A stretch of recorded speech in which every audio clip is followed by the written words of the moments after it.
Assalamualaikum.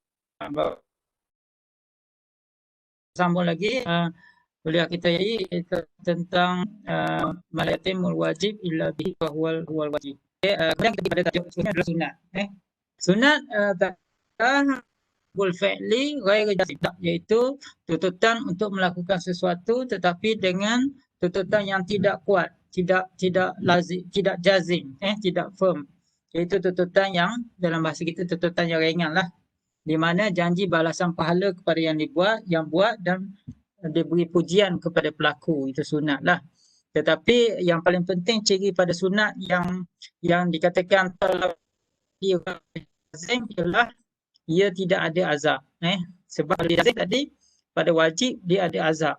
Contohnya kalau tak bayar hutang sampai mati pun ada hadis ditunggu tuan punya hutang tu di depan pintu syurga dan sebagainya lah kan. Tapi bagi sunat tidak. Tiada azab dan seksa kepada dan dicela lah. Sebagian sunat ini kalau tak buat dicela. Contohnya ayat tentang hutang lah. Ayat tentang hutang ataupun tentang menulis hutang. Ya ayyuhallazina amanu idza tadayantum bidainin ila ajalin musamma faktubuhu. Wahai orang yang beriman, idza tadayantum bidainin, jika kamu memberi hutang dengan satu hutang pada tempoh yang tertentu, faktubuhu. Faktubuhu tadi kalau kita bincang dalam bab wajib, dia adalah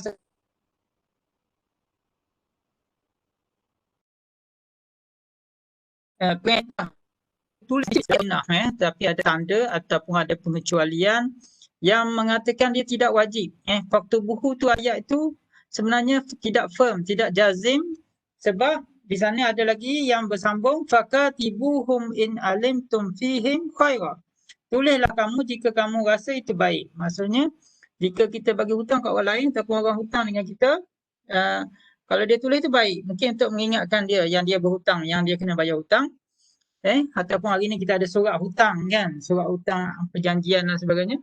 Tapi kalau rasa dia boleh ingat, dia boleh bayar, tak ada masalah. Tak ada masalah. Tapi kalau hutang RM10, RM50, RM100, okey lagi lah dah. Kalau hutang sampai ratus ribu rasa tak mungkin lah. No? Itu bergantunglah pada keadaan. Fa in amina ba'dukum ba'dha falyu'addil ladzi u'timina amanatahu. Jika kamu rasa aman, maka tak apalah. Tapi kalau rasa tak aman, boleh tulis. Sedap. So istilah sunat ni ada pelbagai istilah lah. Ada mandub, nafilah, mustahab, tatawwu', ihsan, fadilah tu. Itu dalam perbincangan biasalah. Pelajar-pelajar degree pun dia tahulah. So bila kita baca istilah-istilah ni, dia merujuk kepada, kadang dia refer pada ilmu masing-masing. Contohnya nafilah biasanya kita sebut dalam apa? Solat biasa kan? Solat nawafil, solat sunat.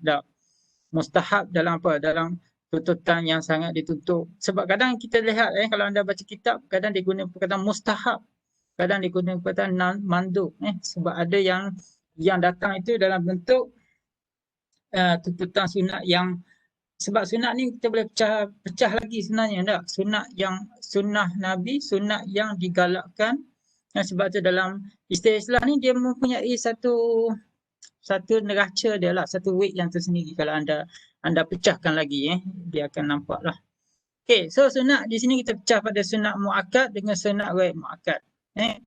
Biasanya Rasulullah solat tanpa tinggal. Contohnya solat qabliyah subuh lah. Nikah ketika mampu, azan, itu muakkad. Sangat-sangat dituntut. Walaupun anda kat rumah sana ada anda dengan isteri, anda dengan suami je, kalau boleh azan dulu. Azan dulu bagus. Sunat ghair muakkad tidak selalu dilakukan Rasulullah, seperti solat 4 rakaat sebelum zuhur. Ni silap. Sebenarnya solat 4 rakaat sebelum zuhur tu adalah solat yang muakkad. Saya letak sini supaya anda jangan tulis lah. Tu strategi. Baca saja atau baca dengan. So 4 solat sebelum zuhur kalau ikut setengah ulama, dia adalah solat sunat yang muakkad. Solat sunat muakkad. Cuma saya silap parking kat situ. Kemudian sedekah kepada yang mampu bekerja, itu ghair muakkad. Dia boleh sedekah tapi ghair muakkad. Dan solat-solat biasalah, ini sunat lah, kategori biasalah sunat. Dan terdapat sunat yang diberatkan. Terdapat juga sunat yang walau tidak wajib pada individu tapi hendaklah dilazimi oleh jemaah, seperti solat berjemaah. So kalau anda berada di satu tempat, solat jemaah tu adalah sunat. Itu kita buat sesuatu yang yang menjadi syiar kepada Islam. Begitu juga kahwin, sunat untuk individu dan wajib untuk jemaah. Jangan tak kahwin, ada orang cita-cita tak kahwin nak jadi seperti Nawawi dah. Ya. Tapi Imam Nawawi dia bukan cita-cita dia tak nak kahwin dah.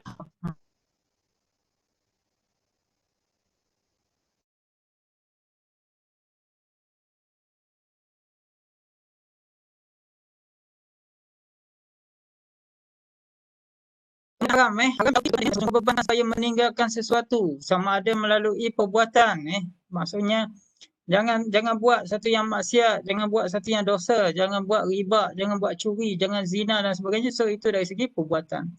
Manakala perkataan pula bohong macam saya kata minggu lepas, berbohong, memberi testimoni yang salah, menambah-nambah menokok tambah atas sesuatu yang tidak benar. Terutama dalam bisnes, dalam perniagaan, dalam ni, semua itu adalah satu yang bohong, satu yang haram, yang dilarang oleh syariat. Laisa minna man ghasya. Nabi kata bukanlah daripada umatku siapa yang cuba berbohong, yang menipu dan sebagainya. Ya, ada juga perkara yang haram bersifat dalam hati, ada yang sifat benda Contohnya arak, jual beli babi, jual beli kotor. Mungkin arak babi jelas lah kot. Tapi kadang-kadang kita dihujani dengan soalan oleh setengah student lah yang kadang-kadang mereka ni buat part time. Kat USM ni ada beberapa setengah student tu dia buat part time. Bagi yang lapang sikit tu dia buat part time jadi cashier di 7-Eleven. Kedai-kedai yang bersifat apa ni? Yang store-store macam tu. Mereka tanya boleh tak mereka bekerja sedangkan berurusan dengan arak kan? Ada yang terpaksa jual arak dan sebagainya lah. Babi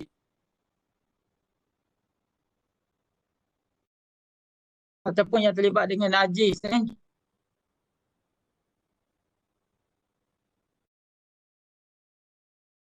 pergi bagi makan yang bela ikan sangkar kan. Lah apa? Beri makan haiwan peliharaan dengan sejauh mana benar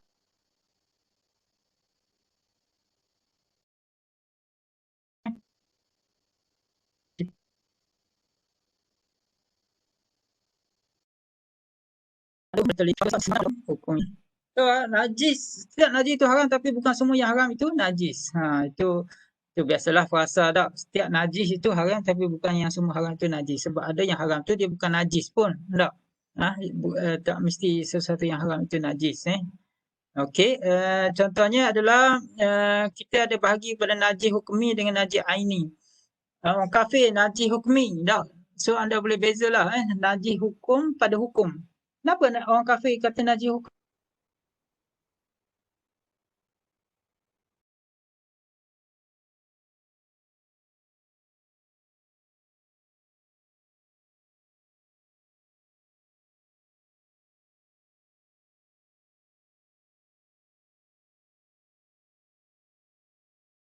So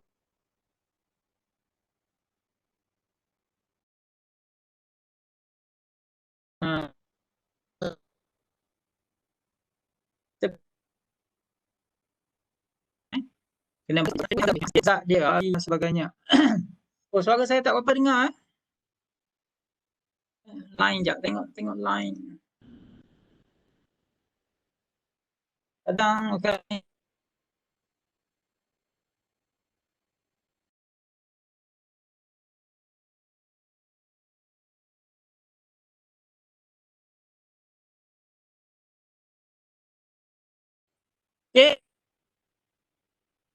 Kalau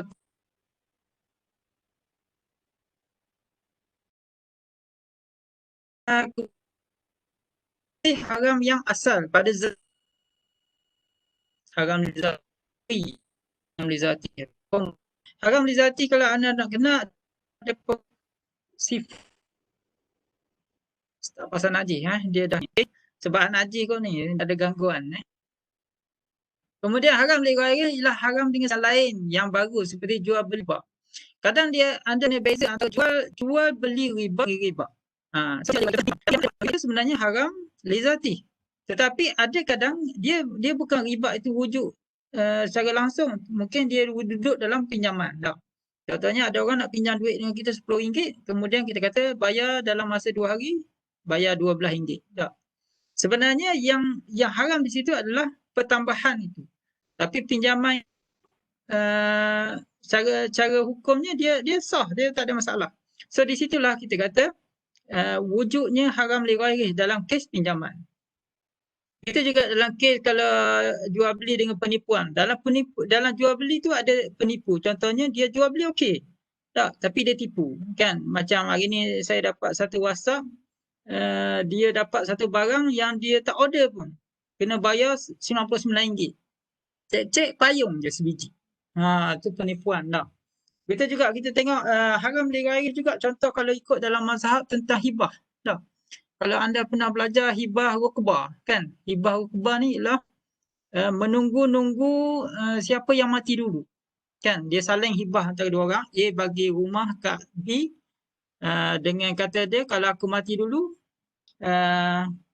dapat kat kau lah rumah ni. Tapi kalau kau mati dulu, rumah tu akan dapat kat aku. Tak. Hibah tu okey. Tapi yang tak okeynya adalah rukbah itu, syarat mati dulu itu. Di situlah dia ada unsur gharar, tak pasti kan. So tak dibenarkan. Jadi kat situlah kalau kita kata li ghairi itu, unsur li ghairi itu. Unsur yang tidak. So boleh bezakan anda boleh bezakan antara haram li zati, sesuatu yang tidak dibenarkan pada zat, dengan sesuatu yang tidak benarkan itu li ghairi. Dia muncul kemudian. Dia muncul kemudian, maka yang muncul kemudian itu tidak dibenarkan. Tapi yang akad itu dibenarkan. Sebab tu anda kadang baca-baca dalam perbahasan ulama', ulama' kata tasarruf dia itu sah, tetapi syarat dia batal. Sebab itulah, sebab dia ada unsur li ghairi itu. Sebab tu anda kena faham konteks perbincangan. Mungkin kita kata, kontrak yang dibuat oleh A dengan B ni sebenarnya sah, dengan syarat ataupun dengan cara iaitu dia hendaklah menafikan ataupun membiarkan ataupun ignore kepada syarat yang ketiga contohnya. Syarat ketiga itu hendaklah mulghah, tidak diterima contoh. Itu kaedah-kaedah di mana kalau kita faham tentang li zati dengan li ghairi ini, ialah kita nak menyelesaikan dalam persisihan pandangan ataupun dalam satu-satu isu ada keadaan-keadaan pandangan yang tak betul itu kita tepikan, tapi kita terima the whole transaksi yang sah. So itu adalah satu bentuk penyelesaian lah ke atas perbincangan kalau dalam bersifat hukum. Kemudian adalah makruh. Makruh adalah talabut tark birai yang ghair jazim. Tak. Tuntutan supaya meninggalkan talabut tark ghair jazim, yang tidak kuat, yang tidak firm, iaitu larangan yang ringan dalam maksud tanzih, untuk membersihkan seseorang supaya dia tidak terlibat dengan sesuatu yang haram. Maksudnya kita nak tanzih dia, kita larang dia pelan-pelan je. Gitulah contoh dia. Yang mana makruh ni dia tidak ada implikasi azab ataupun dia tak ada implikasi dosa. Sebab apa? Sebab talabut tark ghair jazim. Dia berbeza dengan haram. Haram tadi talabut tark jazim. Okey. Jadi dia ada dua unsur tegahan lah. Satu yang ringan ialah makruh tanzih. Larangan dengan tuntutan yang tidak kuat, tidak mesti, seperti larangan jual beli ketika azan Jumaat. Tanzih. Tak.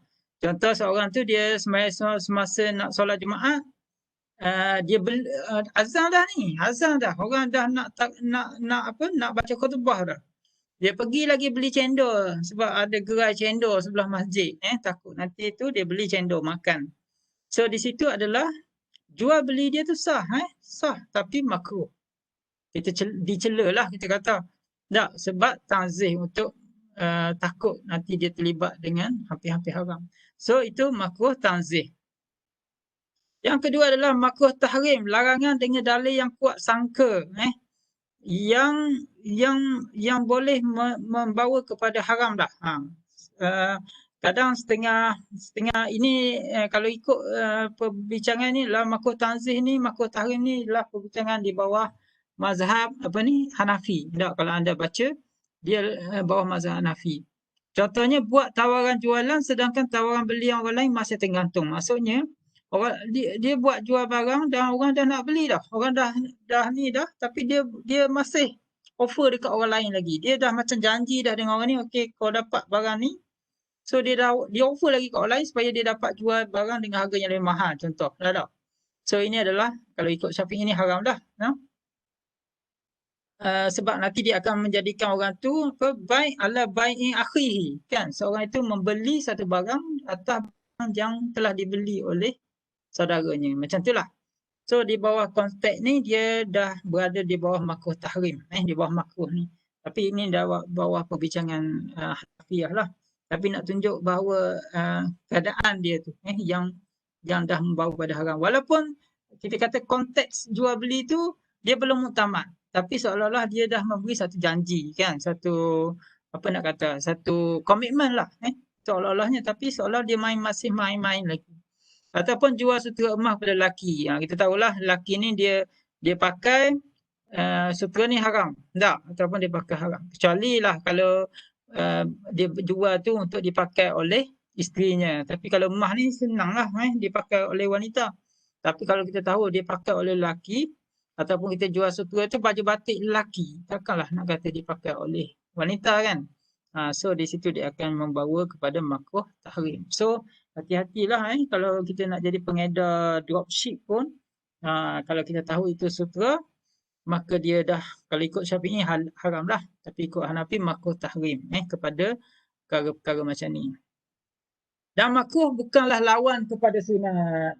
So bukan maksud bila kita buat makruh tu kita buat kita tak buat makruh tu kita buat sunat, dan tidaklah bila kita buat sunat itu kita tidak buat sunat tu kita buat makruh, dan sebaliknya. Contohnya tidak selalu sedekah, tidak selalu sedekah makruh, kan. Okey, tapi tidaklah menjadi tidaklah menjadi, kalau dia tak buat tu dia makruh, tapi kalau dia buat tu sunat. Tapi sedekah tu sendiri dah sunat kat situ, tapi nak katanya contoh kepada makruh ialah tidak selalu sedekah. Sebab apa? Ini bagi orang yang kaya lah, bagi orang yang berada, yang kita bukan bincang dalam konteks semua orang mesti, tidak. Tapi dalam konteks orang yang mampu, dia kenalah sedekah. Kalau macam kita ni dengan ada pendapatan dan sebagainya, kenalah sedekah sekali-sekala dah. Berjual beli dalam masjid. Ni ustaz-ustaz bahaya ni, ustazah-ustazah yang ceramah masjid, kadang dia jual buku dia dulu. Tak, sebelum kuliah maghrib dia jual apa? Madu. Madu baca Yasin. Okey, saya dah baca Yasin ni, Yasin Syifa ke apa ke. Dia jual dulu sebelum dia ceramah. Tu ada setengah ulama kalau kita baca umum itu dah berjual beli dah, jual beli. Jual kitab dalam masjid pun ada setengah ulama tak benarkan dan sebagainya lah. Tapi ada perbahasan lah di sana.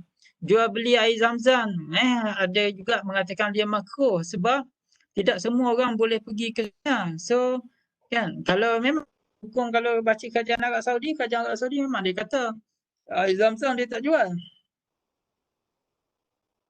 Ini adalah bagi katakan kita lama tak pergi Mekah Madinah, kan, lama tak pergi umrah, tiba-tiba nak cari air Zam-Zam. Boleh ke kita pergi kat kedai, kat rumah kawan kata minta saja? Taklah kot. So secara tak langsung orang akan jual lah air Zam-Zam tu. Tapi adakah orang jual itu dalam keadaan bisnes dan sebagainya? Di situ setengah ulama dia letak hukum makruh. Itu makruh juga. Wallahi sikit-sikit wallahi, bersumpah, selalu bersumpah. So itu juga kata makruh. Sebab sifat urus niaga ni patut jujur, patut tak perlu sumpah pun tak apa. Urus niaga tadi selepas azan Jumaat, itu juga contoh makruh lah. Sebab kadang orang hutang ni ada masalah dia. Cuma kadang hari ni saya rasa orang hutang dia tak ada masalah pun. Tak. Dia saja tak nak bayar. Saya rasa paksa orang macam tu tak apalah. Tapi kalau kita tengok dia miskin, tak, dengan COVID-19 ni kena buang kerja lagi, macam-macam isu sosial hari ni. So yang itu kita boleh consider lah. Maka di situ ada hukum makruh. So hukum harus pula. Al-ibahah dalam tu ataupun at-takhyir. Pilihan. Dia tak ada tolak, dia tak ada tuntutan pun sama ada tolabu fi'li ke tolabu tauqi, dia tak ada. Dia harus, dia takhyir, dia bebas, memberi sebebas-bebasnya. Sebab tu ada setengah ulama kata hukum haram ni tak ada dah pun, tak patut ada dalam perbincangan taklifi, dalam hukum taklifi. Sebab bila kita kata taklifi, taklif, beban. So mana ada beban dalam harus. Cuma setengah ulama kata tak apalah letak harus sebab dia dalam ala sabili taglib. Ala sabili taglib ni adalah dalam konteks kebiasaan. Kebiasaan dibincang harus ada. Dalam kebiasaan ulama bila dibincang dia akan bincang juga haram, makruh, sunat, wajib, dia juga bincang harus. Sebab di situ untuk tunjukkan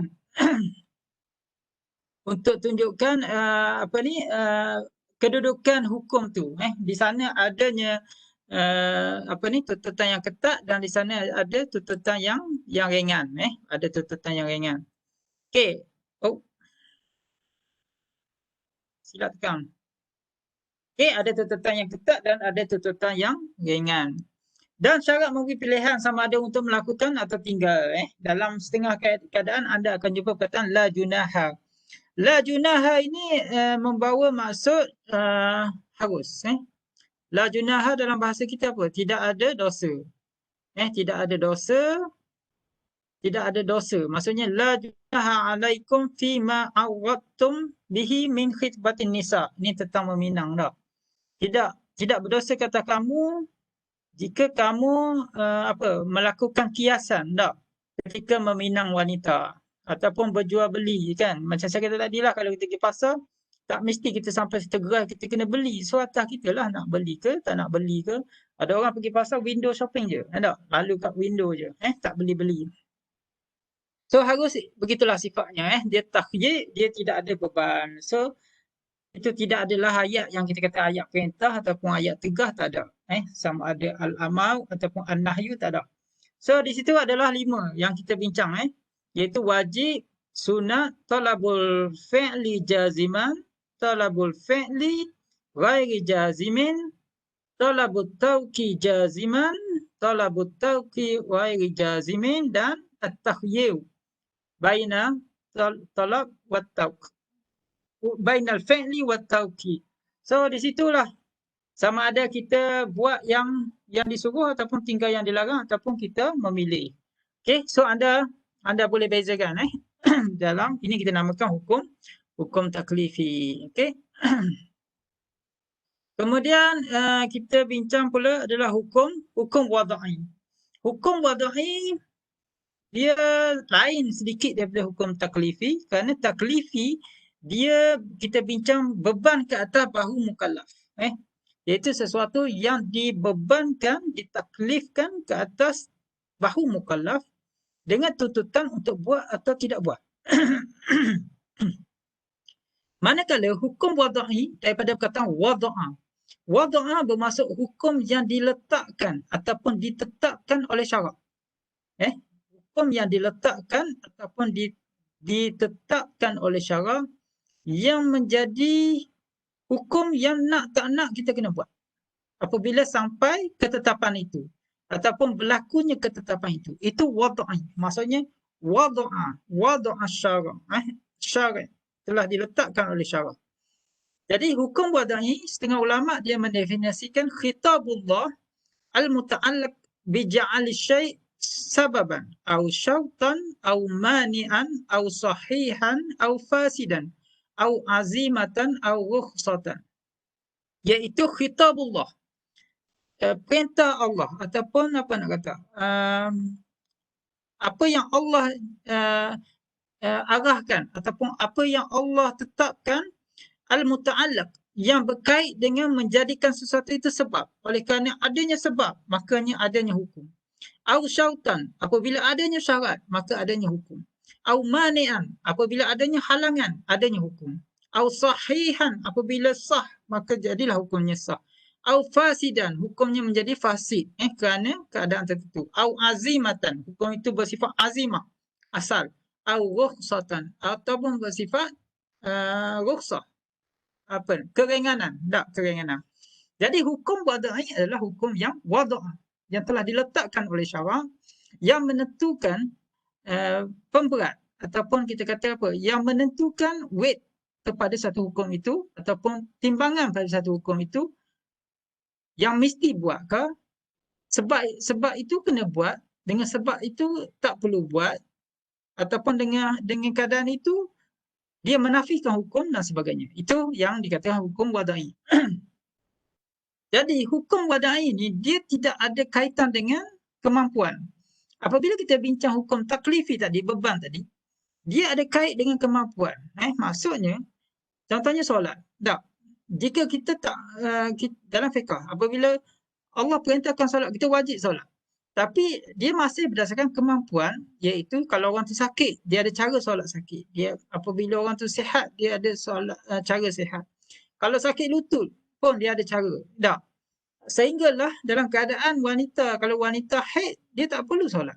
Maksudnya kemampuan dia. Begitulah juga dalam haji. Dia ada kemampuan dia. Kalau dia tak mampu pergi haji, hukum tu akan terangkat. Maksudnya zimmah dia itu tidak dibebankan dengan taklif itu. Tetapi dalam hukum wada'i, dia tidak ada syarat kemampuan. Mampu tak mampu, apabila ada hukum itu, Allah sebagai syariat pembuat hukum ataupun penentu hukum, apabila wujudnya sebab, maka hukum itu akan wujud. Dari segi hukum lah, dari segi dalam agama hukum itu. Keberdirian hukum itu wujud. Tapi dari segi individu, di situlah pertimbangan kepada taklifi. So anda boleh beza. Hukum taklifi kita bincang kepada 5 hukum yang dibebankan, dia berkisar kepada mukallaf, pada individu. Tetapi hukum wada'i, dia berkisar kepada dalil dan dia berkisar kepada hukum itu sendiri yang wujud. Apabila adanya sebab, adanya syarat, adanya penghalang, adanya ni, dia akan jadi hukum itu wujud. Dan dia akan menjadi sah, dia akan menjadi fasik dan sebagainya lah. Okay? So anda kena bezalah antara hukum wada'i dengan hukum taklifi. Jadi hukum wada'i ni mampu tak mampu tak jadi isu. Yang tak jadi pertimbangan dalam perbincangan hukum wada'i. Maksudnya bila cukup je syarat yang dia kata tu, kaitan yang dikaitkan itu, maka dia hukum itu tetap akan ada dan akan terpakai. Contoh, saya bagi contoh di antara kemampuan dengan tidak kemampuan. Jadi hukum wada'i dia tak kira mampu tak mampu. Tak. So dalam apabila menempati sebab, syarat dan halangan, contohnya yang utama, maka hukum tu akan dikenakan. Contohnya kalau kita kata dengan sebab mencuri potong tangan. Tak. Tapi itu yang mampu. Tapi kalau dalam keadaan yang tidak mampu pun, apabila terbit anak bulan Syawal, bulan Ramadan, maka wajib puasa. Jadi hukum wajib puasa itu boleh ditetapkan dah. Tak. Hukum wajib puasa boleh tetap. Itu dari segi wada'i. Tetapi pelaksanaan puasa itu dia akan jadi taklifi pula. Nampak tak? Hukum wajib puasa dengan sebab terbit anak bulan, maka wajib puasa. Tapi ke atas individu, sama ada dia tu wajib puasa atau tidak adalah bergantung pada taklifi, kemampuan dia. Kalau wanita, taklah. Kalau seorang lelaki tapi umur bawah 2 tahun, contohlah 2 tahun, taklah kan, sebab dia belum balik. So, tapi hukum wada'i itu wujud. Itu yang anda nampak. So, saya nak anda nampak antara taklifi dengan wada'i, dia adalah konteks hukum yang berbeza. Yang satu itu adalah dalam bentuk penetapan syarak, yang satu lagi dalam bentuk taklif, beban pada manusia. So dia boleh duduk dalam sebab, syarat dan halangan. So di situ saya bagi contohlah, kalau anda boleh lihatlah bagaimana hukum tu wujud. So tak perlulah saya baca satu-satu, cuma ini sebagai contohlah. Okay, pertamanya al-muta'allaq bis sabab. So apabila ada sebab, maka adanya hukum dalam wada'i, iaitu sesuatu yang syarak jadikan petanda atas sesuatu yang lain yang menjadi akibat. Okey? Apabila adanya sebab, dia akan menjadi satu petanda. Petanda bermulanya akibat ataupun berlakunya akibat, iaitu wujudnya hukum. Ataupun dalam erti kata lain, kita kata apabila ada sebab, ada akibat. Tak ada sebab, tak ada akibat. Aqimis solah liduluki syams. Ini contoh dalil. Tunaikanlah solat dengan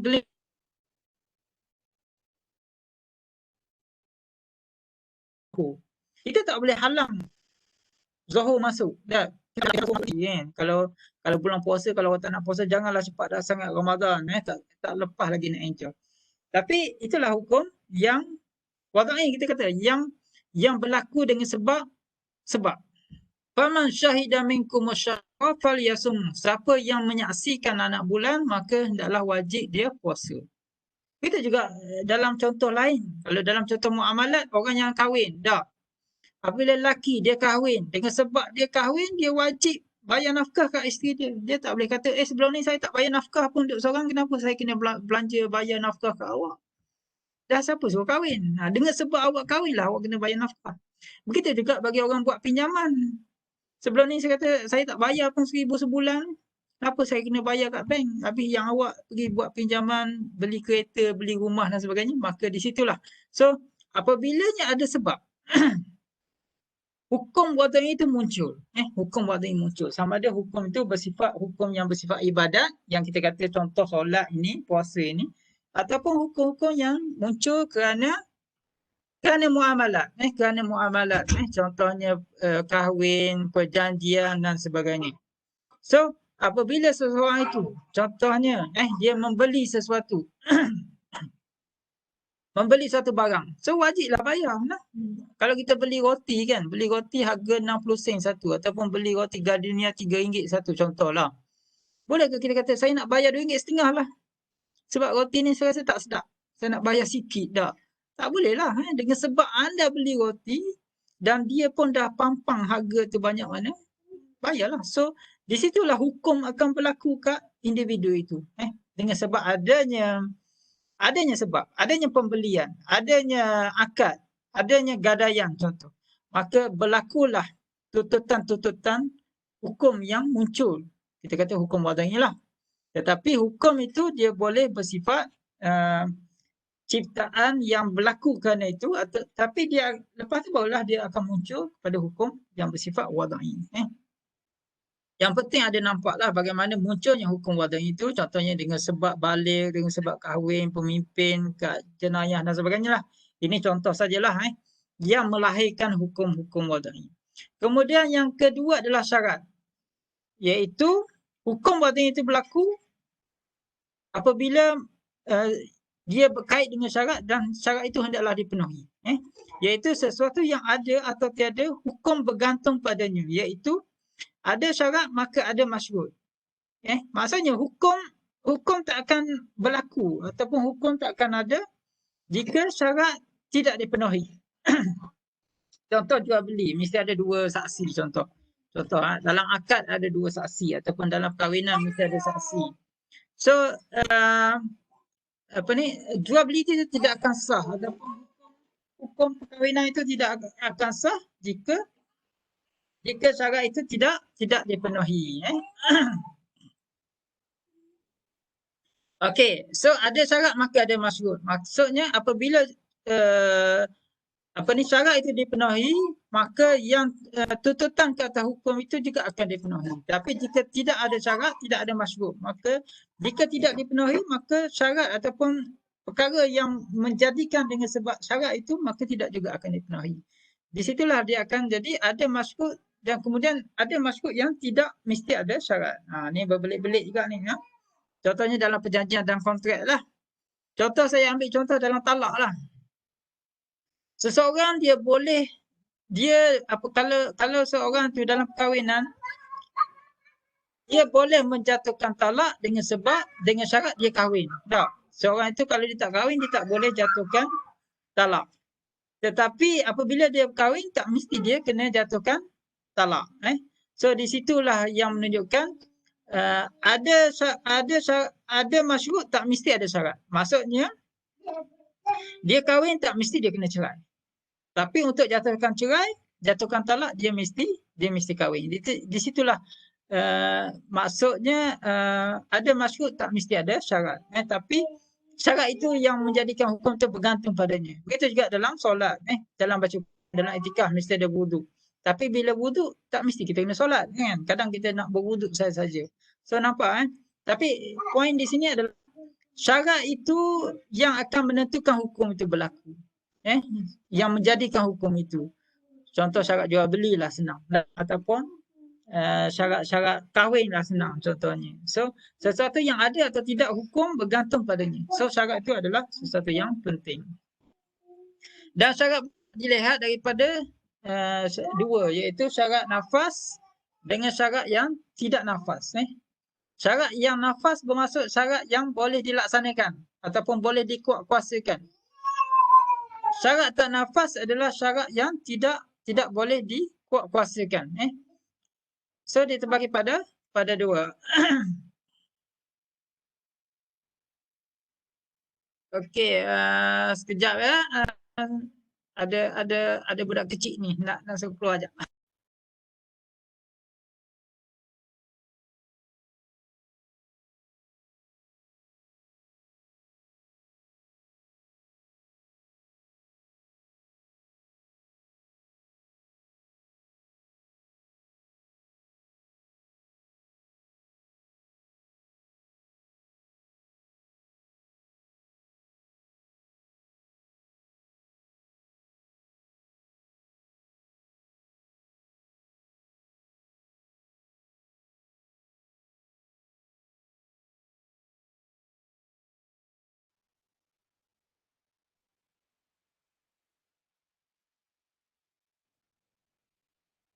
Okey, kita sambung balik Okey, syarat nafas dengan syarat tak nafas. Tak. Syarat yang boleh dilaksanakan ataupun syarat yang boleh dikuatkuasakan ataupun syarat yang tak boleh dilaksanakan dan syarat yang tak boleh dikuatkuasakan.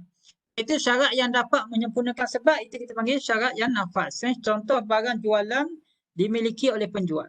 Contoh kalau kita nak beli barang, tak? Barang jualan tu mesti ada pada penjual ataupun dalam penguasaannya. Berlainan dengan jual salam lah.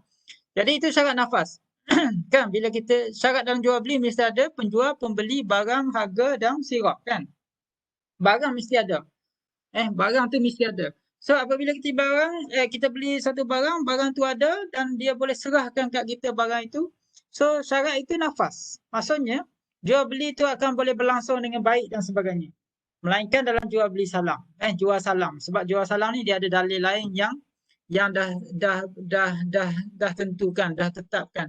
Okey, jual salam diharuskan. Barang tak ada, tapi mesti ada spesifikasinya kan, mesti ada pencirian terhadap barang itu. So itu dia ada dalil khususlah pengecualian.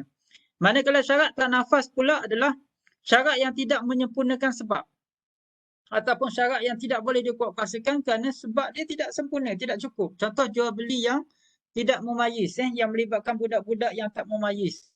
Tak, budak membeli yang kita kata kalau ikut mazhab Syafi'i tak sah. Contoh, kalau pandangan yang ketatnya sampai budak-budak yang tak balik ni, tak memayis ni tak sah jual beli dia. Ataupun jual beli orang gila, so tak nafas. Ataupun syarat-syarat yang berlawanan dengan hukum syarak. Kita syarat sesuatu dalam jual beli mesti ada riba lah sikit, sikit je contoh. Tak. Ataupun jual beli yang berkaitan dengan benda-benda najis contohnya. So syarat itu tidak nafas. Kalau kita letak dalam perjanjian pun dalam satu akad ataupun kontrak, kita letak syarat-syarat yang bercanggah dengan hukum syarak. Tak.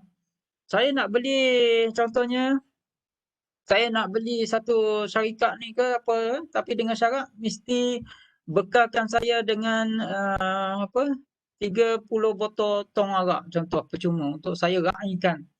So letak syarat macam tu. Kalau tak tunaikan, tak ni. Tak, macam-macam lah syarat-syarat. Ataupun mesti layan saya punya kawan-kawan saya ni di kelab malam ke. Letak syarat macam tu. Tak, tu tidak nafas. Tak nafas. Tak boleh dikuatkuasakan kerana bercanggah dengan syarat. Okey. Okey, itu syarat nafas dengan tak nafas.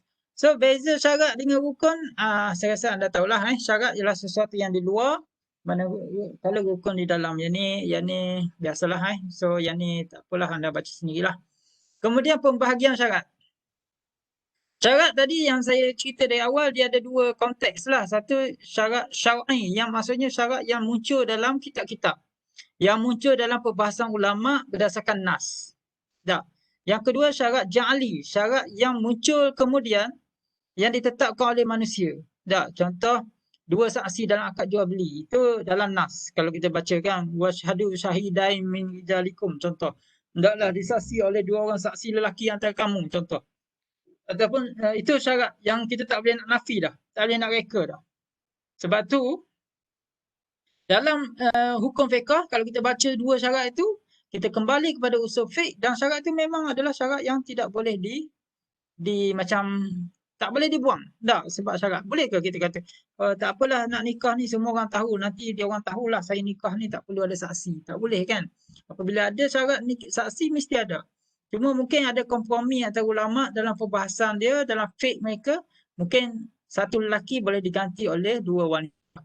Tapi tak ada yang kata kalau dua lelaki mesti diganti oleh 4 wanita. Tak ada. Saya rasa tak ada lagi perbahasan. Cuma ada yang satu lelaki, kalau dua lelaki, satu lelaki diganti oleh satu lelaki, dua wanita. Di situ menunjukkan bahawa syarat syar'i ini adalah syarat yang ketat dipegang oleh syarat yang mesti kita penuhi. Manakala syarat ja'ali yang ditetapkan oleh manusia. Tapi syarat ja'ali ni walaupun ditetapkan manusia, kalau dia tidak bercanggah dengan syarak, dia perlu juga dipatuhi untuk menjadikan keesahan sesuatu kontrak itu. Tak, contohnya apabila beli barang. Contohnya saya nak beli buah durian tapi dengan syarat buah durian itu diikat elok. Kalau tidak, saya akan batalkan. Contoh kan. Kalau saya nak beli kebun ataupun saya nak apa yang beli kebun rambutan tu dia beli satu kebun ke kan. Bukan beli dia apa sewa ataupun dia kan musim durian ke dia sewa satu kebun untuk musim tu saja. Dia nak beli buah dari kebun tu tapi dengan syarat mesti dia pagar. Contohnya saya nak beli buah yang ada di kebun awak durian pada musim ni. Pajak. Tak, memajak. Dia nak pajak. Okey, terima kasih Ustaz Azwan. Nak pajak tapi dengan syarat saya nak ambil. Contohnya kalau balik pulau tu kita kata ada banyak pokok durian. Saya nak pajak tahun depan setahun 50,000 saya nak bayar. Tapi saya dengan syarat anda mesti apa tebas dulu dia punya rumput rampai apa semak samun tu dan letak buat pagar supaya durian saya yang saya pajak tu ataupun saya nak beli tu tak dicuri orang. Itu dia masukkan syarat. Syarat dalam perjanjian itu contohnya. Dan tuan punya kebun memang dia nak pajak, dia nak jual macam tu untuk tahun. So itu adalah syarat ja'ali yang dibuat oleh manusia. Tapi jika dia dipersetujui secara bersama, dia mesti dipenuhi. Dia mesti dipenuhi. Kita tak boleh kata, ni manusia buat ni, aku tak nak bayar lah contohnya. Aku tak nak buat lah. Tidaklah apabila dia menjadi satu kontrak.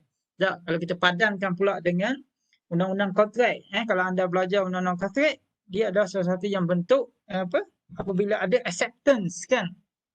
Atau offer yang dibuat sebelum ni, maka wajiblah dipenuhi untuk pastikan ada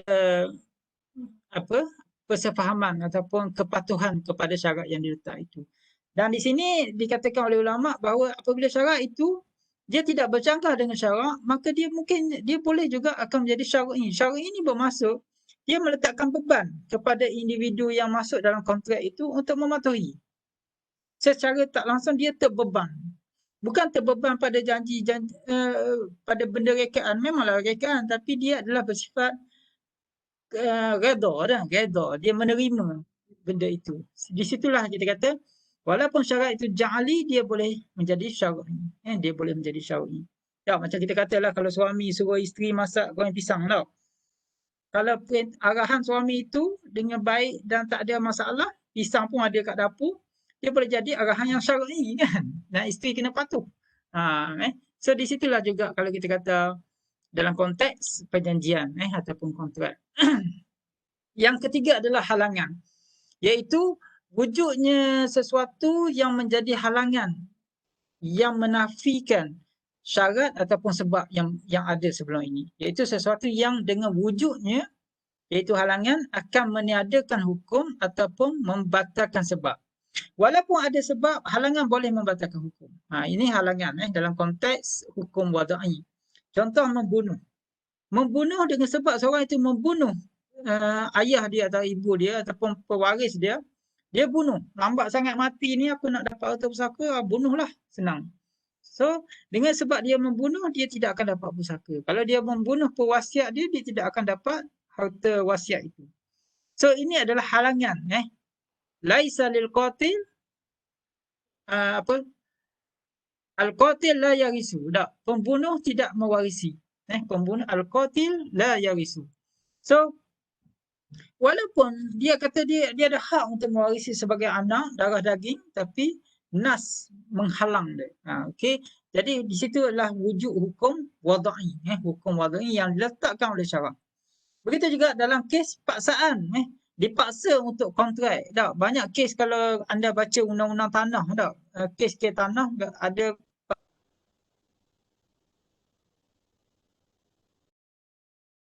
tanah tu. Tak. Banyak ada beberapa kes lah kalau baca wanita-wanita tua yang bersendirian kadang-kadang dihampiri oleh anak dia ke cucu dia ke pak saudara dia ke memberi satu pengaruh yang tak wajar ataupun dia paksa supaya jual tanah dia ataupun bagi kat dia. So, elemen paksaan yang wujud itu tidak menjadikan pindah milik akibat transaksi itu sah diiktiraf. Kerana halangan itu pada paksaan. Halangan itu pada penipuan. Halangan pada pengaruh yang tidak wajar. So, begitu jugalah dalam kontrak-kontrak yang biasa, walaupun kita nampak zahirnya, dia telah menepati, dia menepati maksud perjanjian, maksud jual beli, maksud hibah. Kalau dia buat hibah kan, kita tengok, oh, ini hibah dah ni. Katakan makcik Maimun, makcik Maimun bagi dekat jiran dia satu gelung tanah. Contoh, tak tahu saya luah mana kan contohnya. Tapi sebenarnya di belakang apabila disiasat adanya pengaruh tak wajar, adanya penipuan, adanya paksaan, maka dengan sebab itu dia dihalang daripada mendapat hak milik. Itu kaedah dia lah. Ataupun berlakunya aib, berlakunya cacat, maka ada lubang untuk khiyar, ada elemen khiyar. Malah jual beli pun boleh batal oleh kerana halangan. Begitu jugalah apabila wujudnya sirah jual beli. Ada dua jual beli dalam satu akad. Ada dua bai'atan fil bai'. Ada dua jual beli dalam akad tu juga adalah satu halangan. Dia jual melek dah. Saya jual barang ni kepada kamu dengan syarat kamu jual barang itu kepada saya. Contoh kan. Tak. Dia jual beli dalam dua akad dalam satu jual beli. Itulah lebih kurang tak. So tak boleh. Kalau nak jual salah satu. Tapi itu menunjukkan wujud halangan-halangan yang boleh menafikan. Walaupun yang ada sebab. Dia ada sebab. Dia ada syarat. Dia dah cukup dah. Dia ada dah cukup dah. Ada penjual, ada pembeli, ada barang, ada harga dan sebagainya. Tapi berlakunya di sana percanggahan dengan hukum syarak. Dengan nas, dengan dalil. Sebab itu pemahaman ke atas dalil. Yang kedua pelaksanaan ke atas kefahaman daripada dalil itu yang menyebabkan sama ada hukum itu menjadi dihalang, maksudnya tidak sah dan sebagainya lah. Itu kita kata di bawah hukum wada'i. Okey, dalam menetapkan ni Rasulullah SAW ada juga bersabda rufi al-qalam an thalas, diangkat pena itu daripada 3 golongan. Anis sabi hatta yablu, daripada seorang bayi kanak-kanak sehingga dia baligh. So halangan segala saksi oleh kanak-kanak tidak sah. Halangan. Tak. Sehinggalah dia baligh. Wa anin naim hatta yastaikis. Daripada orang yang tidur sehingga dia bangun tidur. So semasa tidur kalau dia ada buat satu akuan janji, mungkin dia mengigau mimpi kan. Dia mengigau lah biasanya cakap merapu kan. So tidaklah sah. Tidaklah kita boleh kuat kuasakan kerana dia tak ada akal. Wa anil majnun hatta yufik, daripada orang gila sehingga dia sedar. So orang gila pun dia tak ada, dia halangan. Kita tengok dia bagus berakad, dia pergi beli barang, dia bagi duit, tapi oleh kerana dia gila, dia ada halangan untuk mengesahkan satu akad. Tak, sebab tu transaksi pindah milik harta kalau melibatkan harta yang banyak, kadang-kadang ada setengah anak ni kalau anak ramai tak, salah seorang yang jenis kepala piang sikit, dia pergi buat penipuan, dia suruh sign situ, sign sini. Di situ dia boleh dibatalkan kerana wujudnya unsur akal, unsur tidak waras, unsur tidak sempurna. So di situ dia memainkan satu elemen yang kita perlu lihat dalam menentukan hukum wada'i itu. Secara wada'inya, hukum muamalah ataupun transaksi yang berlaku itu, adakah dia telah sempurna atau tidak? Dia juga reflect kepada ada tak halangan-halangan yang wujud dalam memastikan ataupun menyempurnakan satu hukum itu. Jika wujud, maka hukum itu tidak boleh di-apply. Nah. So bentuk halangan ni banyaklah, ada pelbagai bentuk, sama ada halangan selama jual beli maksiat. Bila-bila pun tak boleh. Sama ada hari raya ke, hari tak raya ke, Jumaat ke, nak jual beli maksiat tak boleh. Jual beli, untung ni kalau kita jual, contoh jual beli apa maksiat, pelacur ke, jual beli judi ke, apa semua ke, semua tak boleh kan. Jual beli najis ke, apa semua tak boleh. Ataupun halangan sementara jual beli ketika khutbah Jumaat yang tadi kita bincang. Itu sementara saja, antara solat sampai tak dandan, nak beli juga masa tu. Masa sembahyang Jumaat tu lah dia nak beli kain sutera. Masa sembahyang Jumaat tu lah dia nak cari perfume apa minyak atar yang wangi-wangi, tak nak datang awal. Tak, sebab konon nak solat lah. Dia boleh beli lepas tu. Kalau nak beli juga beli datang awal. So halangan itu adalah halangan yang sementara. Halangan untuk memulakan judi, riba semua tak boleh, tak, jangan sesekali nak mulalah, halangan untuk meneruskan, contohnya mafkuk kembali, ini dalam kes orang hilang lah. Tak, kalau kes orang hilang, sama ada kita nak bahagikan harta pusaka dia, kalau kita katakan dia telah dianggap mati, tak. So boleh tak kita bahagi harta dia ni? Tidak boleh, sebab dia telah hidup. Mafkuk ni bermaksud apa? Orang hilang. Fakoda hilang kan? Mafkuk ialah orang yang hilang. Halangan untuk memulakan atau meneruskan ihram. Setengah dalam ihram tak boleh buat sesuatu akad kan. Nak kahwin ke nak apa ke tak boleh. So, dulu. Tunggu Ustaz sampai settle semua. So, ini adalah beberapa bentuk halangan lah. Maksudnya dalam syarak taklah ada halangan yang selamanya. Juga yang sementara. So, di situ yang menjadi pemberat dalam kita menentukan. Apa yang tak boleh dan boleh dalam transaksi kita. Contohnya kalau kita kata, kita nak buat satu transaksi urus niaga yang berkait dengan emas contohnya. Boleh tak kita jual beli emas? Boleh, tak ada masalah. Tapi jangan yang memulakan. Contohnya emas kita nak buat secara bertangguh. So mungkin di situ ada unsur riba kan. So di situ kita kena teliti. Di mana elemen halangan yang mungkin ada. Yang mungkin ada kat dalam kontrak yang kita buat. Okay, kemudian sah. Sah ataupun valid. Okay. Dari segi maksud, sah bermaksud tak ada penyakit atau tak ada kurang, tak ada aib lah. Maksudnya dalam satu transaksi itu ataupun dalam keadaan biasa, orang itu tak ada penyakit, sahih lah, sihat. Ya, sihat. Kita kata sihat lah. Seorang individu yang sihat ataupun dalam satu barang, dalam urus niaga, dalam kontrak yang tak ada masalah, tak ada aib, tak ada kurang, tak ada cacat. Urus niaga itu akan jadi sah lah. Sihat lah kita kata. Tapi dalam konteks kita tak kata sihat pula. Kat manusia kita kata sihat. So dalam muamalat, akad yang sah adalah yang terbentuk menurut kehendak syarak yang memberi kesan hukum terhadap pelaksanaan akad. Maksudnya, dia menurut kehendak syarak. Kalau biasanya kita akan pergi kepada rukun lah. Tak, rukun. Kalau solat, kalau jual beli, rukun jual beli. Kalau pinjam, rukun pinjam. Pinjaman, pajak, rukun pajak. Kalau akad tertentu tengoklah rukun dia penuhi atau tidak. Dan apabila dia dipenuhi, maka dia memberi kesan hukum. Macam nafas tadi. Apabila sesuatu kontrak, satu akad itu sah, dia akan memberi kesan hukum. Tetapi jika dia tidak penuhi, dia tidak akan memberi kesan hukum. So tak sah. So sah dengan tak sah adalah apabila kontrak ataupun akad itu menurut acuan syarak. Tak, listing dia, acuan syarak. Sebab itu, ada tak syarat kepada saksi? Ada tak syarat kepada barang? Ada tak syarat pada harga? Tak. So, kalau kita beli barang, tiba-tiba barang tu curi. Sah ke tak barang tu? Bukan hak milik dia. Kita beli barang, sebenarnya barang itu masih berada di hutan. Dia belum tangkap lagi. Dia jual kita ayam hutan. Mana ayam? Kat hutan lah. Contoh. So, di situlah yang menentukan sah atau tidak sah. Ibadat pula. Dalam ibadat sah atau tidak sah dalam melihat kepada pelaksanaan perbuatan yang mencukupi syarat dan menggugurkan keperluan qada.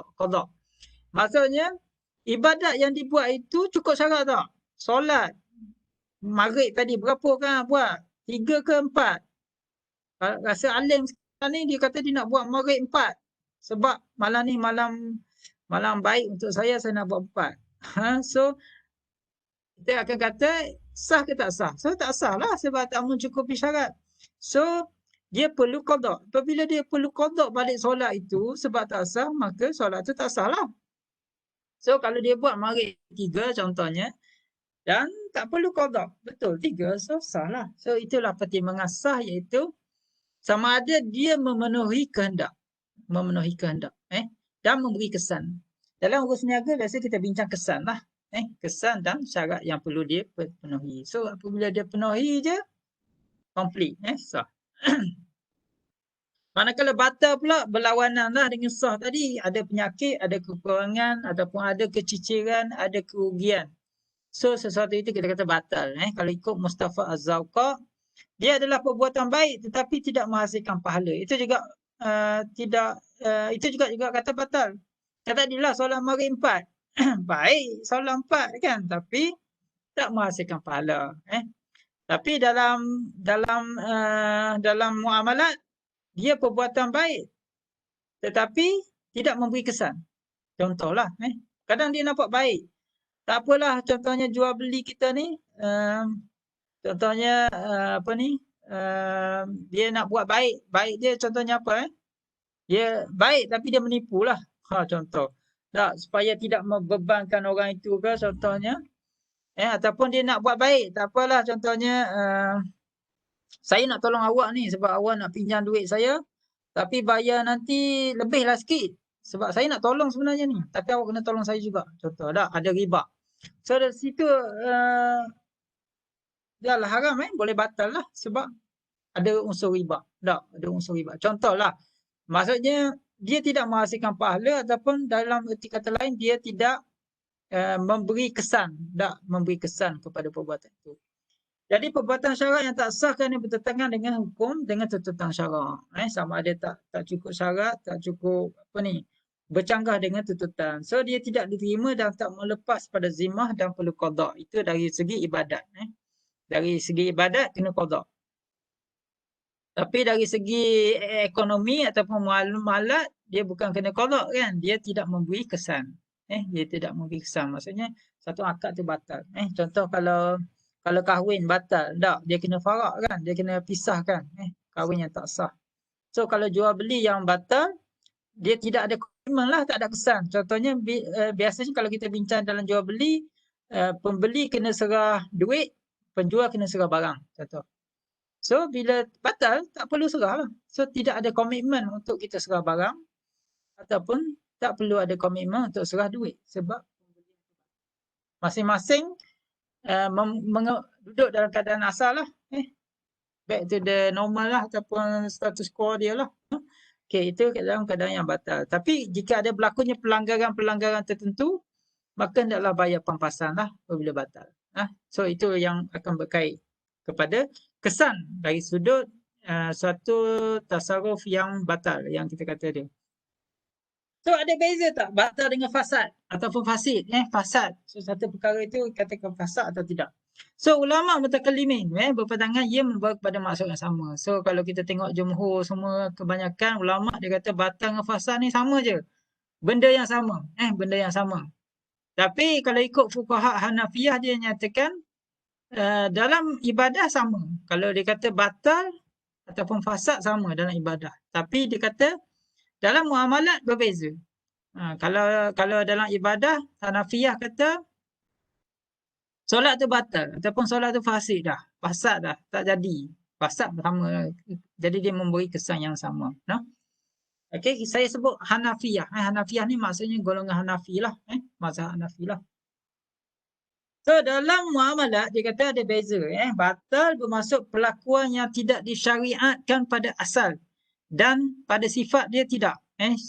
Maksudnya batal sesuatu aktiviti muamalat itu apabila pada rukun dia tu salah. Tidak ataupun bercanggah dengan syariat ataupun dalil. Contohnya jual beli yang melibatkan orang gila, contoh orang tidak berkelayakan. So dia dah batal. Kita tak boleh kata jual beli itu fasad. Kalau ikut mazhab Hanafi kita kata jual beli itu batal. Jual beli melibatkan darah, dia jual darah. Okey kan, kalau kita tengok siapa minat tengok cerita masak-masak kan, kalau setengah masyarakat di mana? China ke Korea, dia suka makan darah babi darah babi yang dia Dia sejukkan tu. Dia buat apa tah. Ada satu hari tu saya tengok, oh dahsyat no makanan mereka.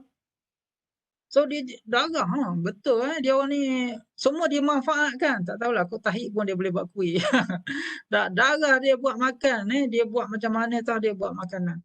So jual beli darah juga tak sah, batal dari sudut asal dia sebab dia dah berkait dengan hukum asal ataupun sifat asal dia. Jual beli bangkai, tak sah, no? Jual beli riba, maksudnya dia dah tetapkan riba dah dalam akad itu, dalam bisnes itu. So batal. Jual beli melibatkan arak, jual arak ataupun jual anggur untuk arak dan sebagainya ataupun buka kedai judi terus. So batal. So sebab dia melibatkan sesuatu yang pada asalnya, pada sifat asalnya, pada rukunnya syarak bercanggah dengan syarak. Berbeza dengan fasad. Fasad ni ialah sesuatu yang disyariatkan pada asal. Maksudnya dia ikut rukun, dia ikut kehendak syarak. Tapi sifat dia tu bercanggah. Cabang dia, kalau kita kata gantung itu ada terpeliuk sikit kan, ada terpeweng sikit. Boleh faham bahasa saya kot. Bercanggah dengan syarak. Ataupun bercanggah dengan syarat sah sesuatu akad itu, maka yang kat situ saja yang menjadikan fasad. Seperti jual beli 1 dirham dengan 2 dirham. Di sini dirham tu dia jadikan sebagai barang. Bukan sebagai mata wang, sebagai barang. So dia kata boleh tak saya nak beli 1 dirham dengan 2 dirham. Nampak tak? Maksudnya di situ ada unsur barang itu. Tapi kalau dia jual beli lain, okey. Maksudnya dia letak, kalau kita kata dia riba lah. Tapi dia bawa sikit. Dia bukan riba direct. Dia ni macam tadilah yang kita bincang tentang lirai tadi. Dia letak riba itu dalam pinjaman. Dia letak dalam jual beli yang dikaitkan dengan duit itu. So di situ yang menjadi fasadnya. So kalau dia tukar, tak ada masalah lah. Dia tukar benda lain, tak ada masalah. Ataupun jual beli hutang yang dikenakan bunga. Maksudnya macam sama juga dia letak di situ. Jadi di situlah dia akan memberi kaedah fasad. Fasad pada benda itu. Kalau dia ubah benda tu, okey, tak ada masalah. So apa kesannya? Kesannya kalau ikut di sini, kalau batal, idza batala syai' batala ma fi dhimmihi. Jika batal sesuatu itu, batal semua yang terkandung di dalamnya. Berbeza dengan fasad. Fasad yang tu saja batal. Sebab tu tadi pun kita bincang, jika situ yang terpewengnya, situ yang terpeliuknya, buang yang terpeliuk itu. Macam saya kata tadi lah, hibah rukbah. Kalau ikut mazhab Syafi'i yang dipegang dalam jumhur, syarat rukbah itu yang batal. Tapi hibah tu sah. Kan pernah anda baca tak? Dia kata hibah sah syarat mulghah. Syarat tak terpakai. Sebab apa? Sebab syarat itu yang menjadi fasad. Itu yang beza dalam kes ni. Sebarang kekurangan dan pelanggaran yang melibatkan rukun akad muamalat, maka batal. Kalau dia melibat kepada sumber induk. Okey, sumber induk. Jadi dia akan jadi batal. Contohnya sebab dia kata ya ayyuhallazina amanu la tubtilu shadaqatikum bil manni wal adza. Wahai orang yang beriman, jangan kamu batalkan sedekah kamu dengan sesuatu yang boleh menyebabkan kezaliman, penderitaan dan sebagainya. Tapi jika pelanggaran itu melibatkan syarat saja, maka dia akan menyebabkan fasad pada urus niaga itu. Pada urus niaga itu. Ini rumusan tadilah. Okey, tadi Ustaz Azwan bilang dah. Sekejap. Tentang jual beli RM1 kan. Jual beli RM1, dia beli duit Sekejap, mana dekat chat. Macam mana dengan kes jualan duit RM1 zaman British dengan nilai semasa 100? Okey, kat sini dia menjadikan duit itu sebagai barang. Tak, dia bukan elemen pertukaran, dia jadi barang. Di sini adakah duit itu duit tadi dia barang yang sama, dia beli 1 dirham dengan 2 dirham. Sebenarnya dia nak tukar ataupun dia nak beli benda yang sama. Sekarang ni kalau duit RM1 dengan dia beli dengan not 100, duit itu dia dah bukan jadi pertukaran yang kita kata macam riba yang ditukar, tapi dia jadi barang. Tak, dia jadi barang yang kita kata mungkin something yang nostalgia apa kita kata memory lah. Kalau kat situ bagi saya setakat ni duit antik duit tu saya rasa tak ada masalah sebab dia bukan jadi barang pertukaran, dia jadi benda. Cuma kita kena lihat pada sifat dia lah sama ke tak.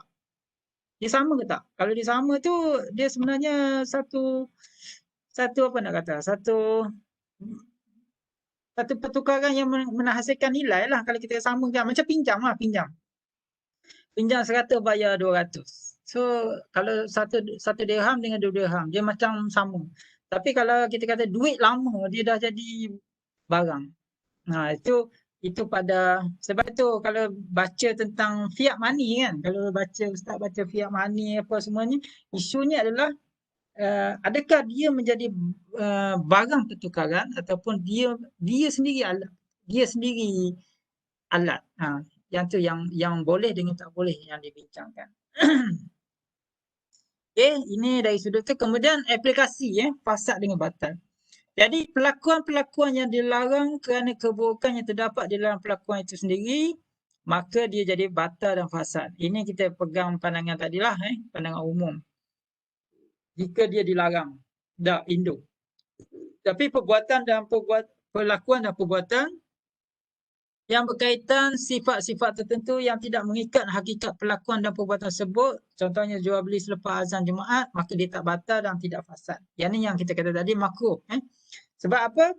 Sebab dia tidak mengikat hakikat pelakuan dan perbuatan tersebut. Maksudnya dia tidak bercanggah dengan syarat ataupun dia tidak bercanggah dengan rukun yang asal itu. Sifat-sifat yang asal.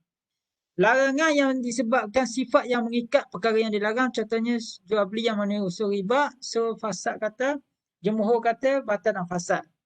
Tapi yang ni yang kita kata yang kedua, iaitu apabila elemen itu muncul secara lirai, maka dia akan jadi fasad pada elemen lirai itu saja. Pada perkara yang mendatangkan itu saja. So buang yang mendatang itu, maka akad itu akan jadi okey. Dan larangan mutlak yang tidak disertakan sifat atau ciri tertentu. So di sini ada dua pandangan sebenarnya. Iaitu larangan itu jika dia melibatkan perbuatan-perbuatan, maka batal. Macam tadilah. Jika dalilnya secara mutlak dan jika ia melibatkan perbuatan tertentu, maka keburukan sebenarnya bukan dalam hakikat perbuatan tersebut, tapi sifat ciri luaran tadi, maka tidak batal. So dia macam ulang tadilah. Cuma nak jelaskannya ialah adakah dia itu rukun duduk dalam core kepada perbahasan itu ataupun dia adalah sampingan. Kalau dia pada core, dia akan jadi batal. Kalau dia sampingan, dia tidak mungkin batal. Dia bergantung kepada keadaan lah. Sebab tu nanti, sebenarnya bila kita bincang ni, dia hanya foundation saja ni. Maksudnya ustaz, tuan-puan, ustazah nanti, apabila bincang lebih lanjut dalam konteks aplikasi produk dan sebagainya, kita kena juga lihat konteks itu. Sejauh mana dia bercanggah dengan core, dengan rukun. Sejauh mana dia tidak memenuhi syarat. So di situlah kita akan dapat nilai batal, fasad ataupun makruh saja. Ataupun boleh dilaksanakan dalam keadaan tertentu. Di situlah weight dia. So yang penting anda nampak dulu bagaimana ulama dia meletakkan keadaan batal tak batal itu. So usul fiqh ni di sini dia menjadi satu macam apa nak kata, satu kaedah lah kepada kita dalam mengenal pasti. Sebab kalau anda tengok contoh-contoh dia walaupun dia contoh, dia akan jadi kaedah kepada kita. Apabila bagaimana kita nak kenal pasti sesuatu itu batal. Bagaimana kita nak pasti sesuatu itu fasad. Dan bagaimana kita nak kenal pasti sesuatu itu yang masih boleh laksanakan walaupun dia fasad, dengan cara kita mulghahkan, kita ignore kepada syarat-syarat yang fasad itu. Kadang kita nak memberi maslahat kepada setengah pihak, maka kita letakkan hukum.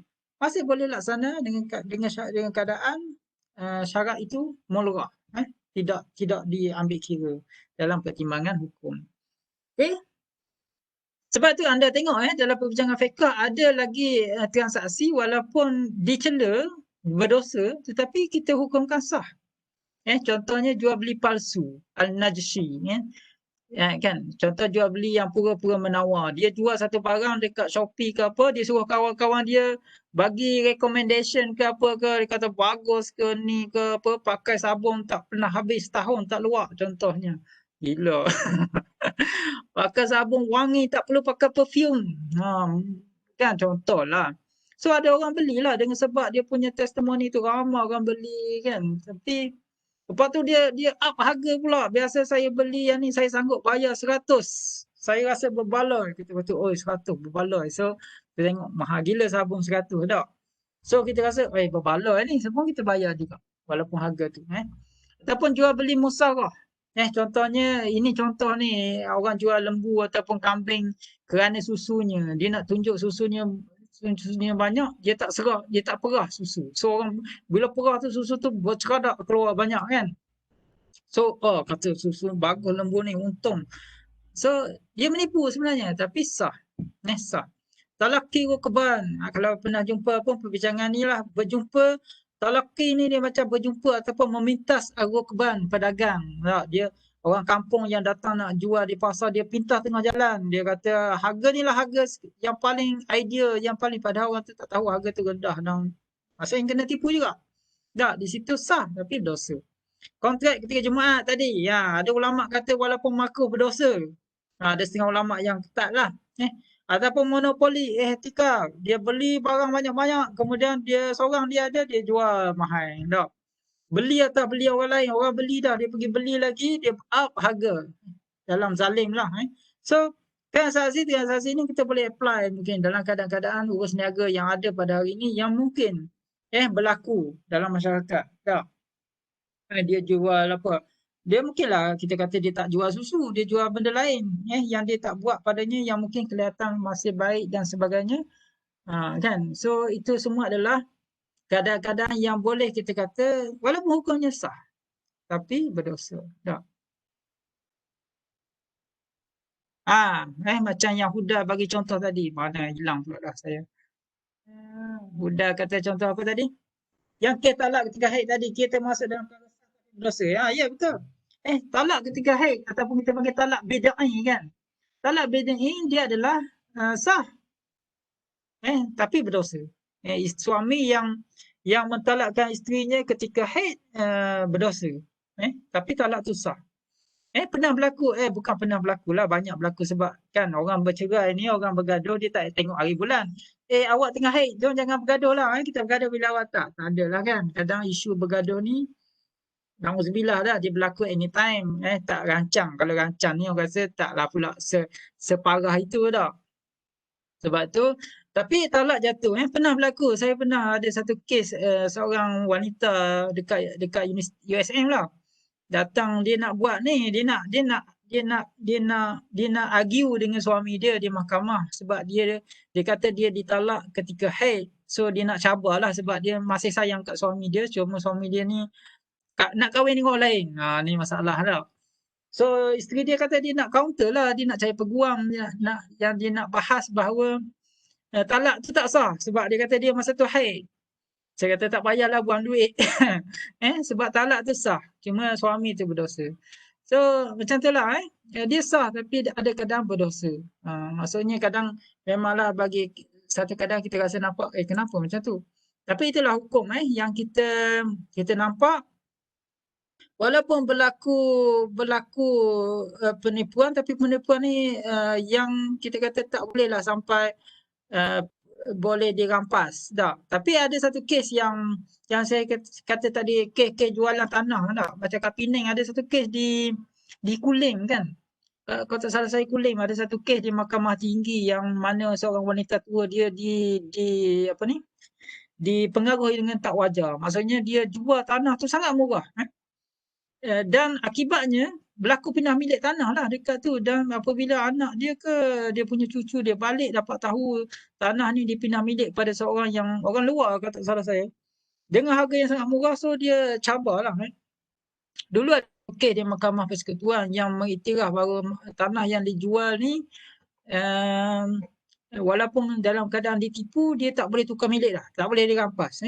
Tapi nasib baiklah kes ni kemudiannya dibetulkan oleh Mahkamah Persekutuan juga yang lebih tinggi yang dia betulkan jika tanah itu ada unsur apa dia panggil fraud, ada unsur tipu, boleh dibatalkan, boleh tarik balik. Tapi beban untuk bukti fraud tu kena kuatlah. So bagi saya situ baguslah ada unsur undang-undang itu bagaimana dia menyelamatkan apa ni orang-orang tua tertentulah ataupun orang kampung yang kadang-kadang ditipu oleh masyarakat tak kerana semata-mata ni itu biasalah dalam ekonomi dalam bisnes.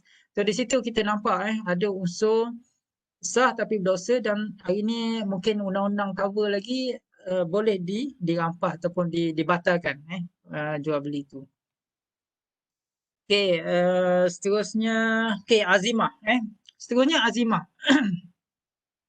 Azimah ni bukan nama orang Azimah ni adalah sesuatu yang berbentuk hukum asal Azimah ni hukum asal. Iaitu setiap hukum yang disyariatkan itulah azimah. Contohnya solat.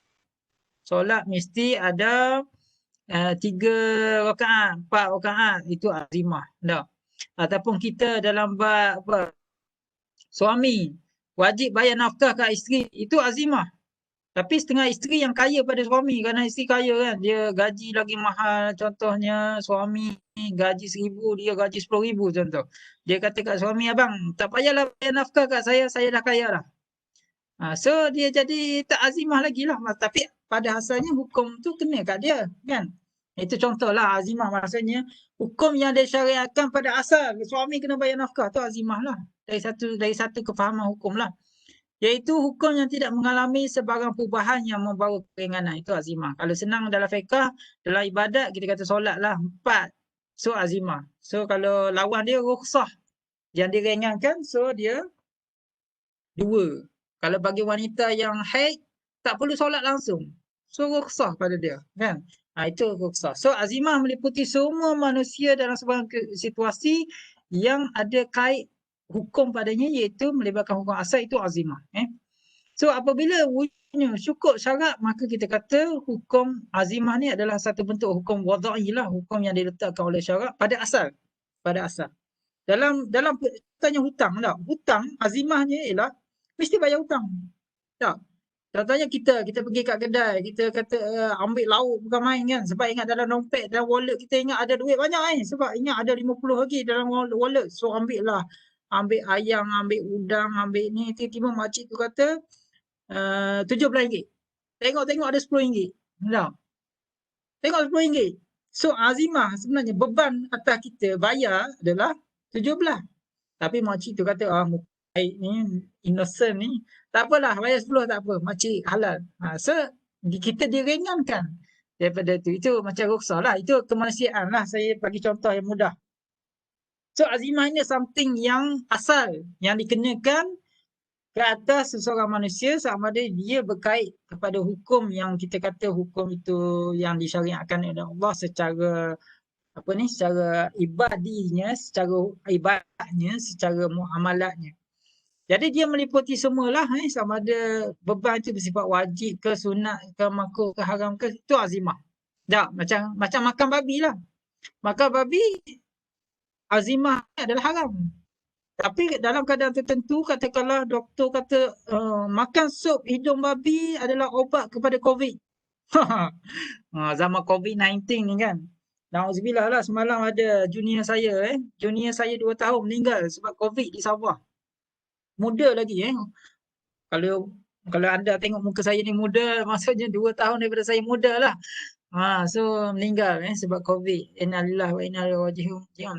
Tapi contoh saja, bukan saya nak cerita kat dia ni. Contohlah zaman kita cari vaksin ni, tiba-tibalah kata makan hidung babi yang besar tu adalah obat kepada apa ni? Kepada penyakit COVID ni, COVID-19. So dia akan jadi rukhsah lah. So haram makan babi tu diringankan bagi sesiapa yang telah disahkan oleh doktor. Ni dah level dia dah makan. Rukhsah lah, tapi janganlah cari pasal tu. Contoh sajalah. Okey, rukhsah pula adalah hukum yang berlawanan dengan azimah tadi. Hukum yang dituntut dengan tuntutan asal tetapi diringankan dengan hukum baru. Ni rukhsah yang diringankan. Rukhsah ni banyaklah, saya ingat anda pun ariflah tentang rukhsah ni. Sama ada rukhsah secara taufih, iaitu ringankan kalau orang tu dipaksa dia boleh buat sesuatu yang tak baik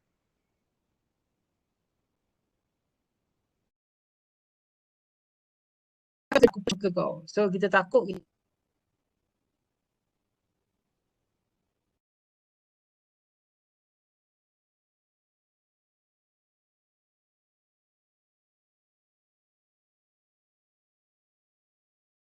hilangkan hukum azimah ke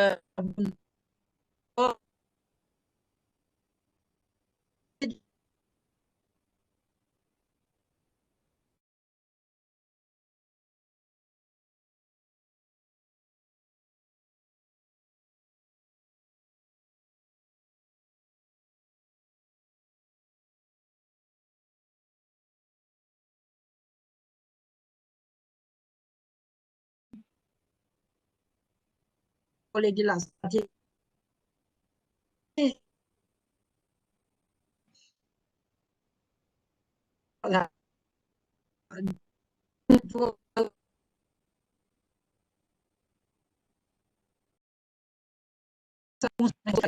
Selagi benar.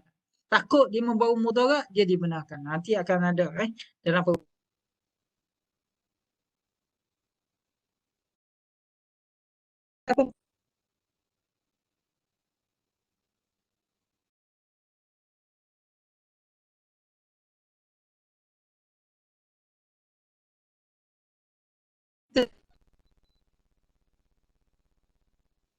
soal COVID-19 murah jihad. So itu yang sebabnya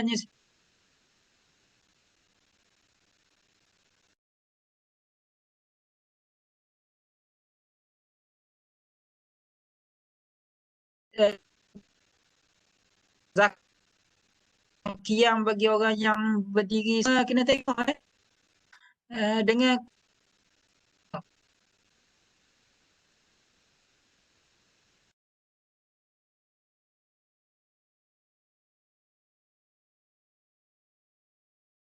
dia kemudian tak kena nak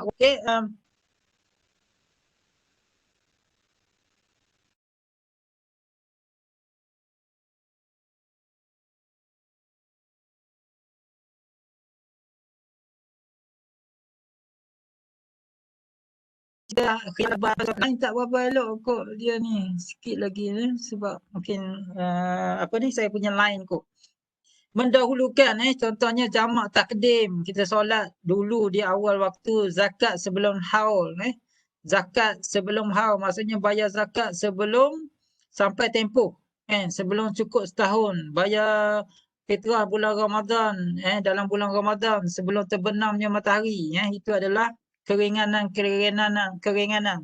melewatkan jamak takhir menangguhkan puasa dan sebagainya lah. Ini adalah bentuk-bentuk keringanan yang dibenarkan berdasarkan syarak. So mungkin akan ada keringanan-keringanan ni dalam konteks urus niaga, dalam konteks kewangan, dalam konteks ibadat memang jelas ada. Sebab tu dalam konteks ni kadang sebab tu anda tengok ada setengah pandangan hari ni oleh kerana kanak-kanak hari ni pun dah walaupun dia kecil lagi dia dah macam memayis cepat kan. Kalau kita tengok kanak-kanak sekarang ni cepat balik, cepat memayis. Di situ juga mungkin boleh berubah dari segi hukum. Keringanan mereka dibenarkan membeli. Contohnya, umur 4 tahun dah boleh beli dah kan. Saya ingat ada satu kafar kat sini tu, ada satu sekolah tu kat sini untuk budak 4 tahun dia dah buat dah. Apa jual beli. Dia jual benda simple-simple lah. 50 sen, RM1. Tapi kalau kita kata kalau mazhab Syafi'i ketat tu, tak boleh dah ni. Tak sah lagi ni. Tapi dia dah ajar. Dia dah ajar secara tak langsung. Di situ mungkin lah kita boleh lihat dari segi unsur-unsur keringanan yang berlaku. Okey. Yang rukhsah ni ada hukum dia sama ada wajib macam tadilah kalau dia disahkan COVID dia kena wajib makan jika tidak mati dia bunuh dirilah So sunat dia ada kadang sunat dia ada kadang harus contoh jual beli salam dah harus nak raya kan semua orang nak baju cantik pergi tempah baju tu jual beli salam lah khilaful aula iaitu buat sesuatu yang khilaful aula yang kalau ikut keadaannya tak patut tapi uh, dia dibenarkan buat contohnya tak berbuka dalam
dia putus,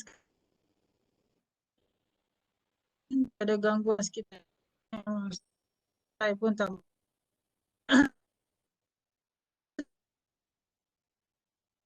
pula.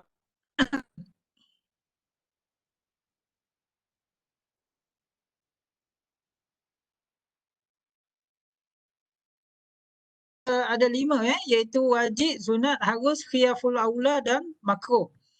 Jadi makruh pula adalah bagi qasar solat yang kurang daripada 3 marhalah. Ini sebahagian mazhab lah yang mengatakan bahawa adalah makruh qasar solat yang kurang daripada 3 marhalah. Yang walaupun sebagainya kalau kita tahu qasar solat adalah bagi solat yang menggenapi 2 marhalah. Jadi hukum qasar ni kalau kita tengok boleh buat atau tak boleh buat ni adalah berdasarkan kepada 5 itu. 5 itu wajib, sunat, harus, khilaf dan makruh. Okey, contoh rukhsah ialah sewa yang dibenarkan itu apabila seorang masuk dalam satu kontrak sewa kemudian dia terpaksa musafir, maka dia diharuskan membatalkan kontrak kerana maslahat. Kerana maslahat dia diharuskan membatalkan kontrak itu. Okey. Begitu juga kalau rakan musafir meninggal dunia, maksudnya dia bermusafir 2 orang, kemudian salah seorang rakannya meninggal dunia. Jadi dia harus jual harta rakan tersebut dengan harga pasaran untuk diberikan kepada waris. Jadi supaya dia elak dia beban membawa barang yang banyak itu, mungkin dia boleh buat balik duit saja. Itu contoh-contoh rukhsah. Atau emas perhiasan. Kalau anda tengok bincang ulama, emas perhiasan dianggap barang perniagaan. Bukan mata wang. Kalau kita kata emas dan perak ni kalau ikut dalam perbincangan, dia adalah mata wang. Tapi dalam emas perhiasan dianggap barang perniagaan, jadi dia diharuskan membeli secara ansuran. Kalau ikut kaedah membeli secara kerana emas ini adalah barang ribawi. Tapi sebagian fuqaha mengatakan oleh kerana emas perhiasan ni dia boleh susut nilai sehingga 20% yang menjatuhkan nilai dia, maka terutama emas yang 916 bukan emas 999 ulama mengatakan emas 916 ni adalah seperti emas perhiasan, sebab tu ada pandangan yang kata mereka harus beli secara ansuran. Tapi ini sebagian ulama yang kecil lah sebab kalau ikut pada pandangan yang besarnya emas adalah kita pegang Syafi'i yang ketat memang tak boleh lah. Tapi kalau pandangan yang kecil masih dibenarkan lagi kepada ni. Tapi saya ingat ini pandangan yang kecil lah, kalau anda cari pun dia tidak ada macam satu pandangan yang kuat lah tentang ni. Tapi nak tunjuknya adalah di sana adanya rukhsah dalam penetapan hukum wadai. Maksudnya hukum wadai itu kita pecahkan pada berapa tadi? Pada sebab kan, sebab, syarat, kepada azimah, kemudian sah, batal ataupun fasad, azimah dan rukhsah. Jadi semua ini yang start daripada tadi hukum taklifi wajib talabul fi'li jaziman, sunat talabul fi'li ghairu jazim, haram talabul tarki jaziman, makruh talabul tarki ghairu jazimin dengan at-takhyir kan. Dia pecah mengikut pemberat kepada nas untuk minta buat ataupun minta tinggal. Kemudian berdasarkan ketetapan syarak yang letakkan, syarak letak wadai. Bagaimana syarak letak? Akan sebab. Apabila cukup sebab ada hukum. Ada syarat, cukup syarat ada hukum. Apabila ada manik, ada halangan, ada hukum. Apabila menepati syarat, menepati rukun, ada sah. Apabila tidak menepati syarat, tidak menepati hukum, ada batal, ada fasad. Apabila keadaan biasa, dia bersifat azimah. Apabila keadaan-keadaan tertentu, dia ada rukhsah. Jadi ini adalah hukum-hukum yang berkait dengan af'al mukallaf, yang berkait dengan perbuatan-perbuatan mukallaf yang perbincangan fiqh secara tak langsung dia akan menjurus ataupun ada perbincangan tentangnya. Jadi saya rasa itu saja kot untuk kuliah 2 malam ni, iaitu anda didedahkan dengan satu perbahasan ulama tentang hukum ataupun khitab Allah ke atas mukallaf yang berkait dengan al-iqtida ataupun yang berkait dengan an-nahyu ataupun yang berkait dengan at-takhyir. Dan juga al-wad'un, apa yang Allah letakkan ataupun apa yang syariat letakkan kerana muallaq dengan sesuatu sebab, dengan sesuatu syarat, dengan sesuatu halangan yang akhirnya menentukan hukum. Dan kaedah ini ataupun penetapan-penetapan ini dia menjadi satu foundation, satu apa nak kata, satu garis panduan ataupun kaedah kuliah kepada kita dalam kita menetapkan perbuatan-perbuatan af'alul mukallaf selepas ini melihat apa yang didorong oleh dua elemen tadilah, wadai dengan taklifi. So, saya rasa sampai sini saja untuk kuliah malam ni. Terima kasih kerana mendengar dan maaf kerana lain terganggu tak di akhir-akhir sikit tadi. Saya rasa better pada yang minggu lepas lah. Minggu lepas ada banyak lagi sampai dekat sejam kot. Saya rasa saya ganti pagi tadi. So, terima kasih. Assalamualaikum warahmatullahi wabarakatuh. Selamat malam semua. Okay. Jumpa lagi next week. No?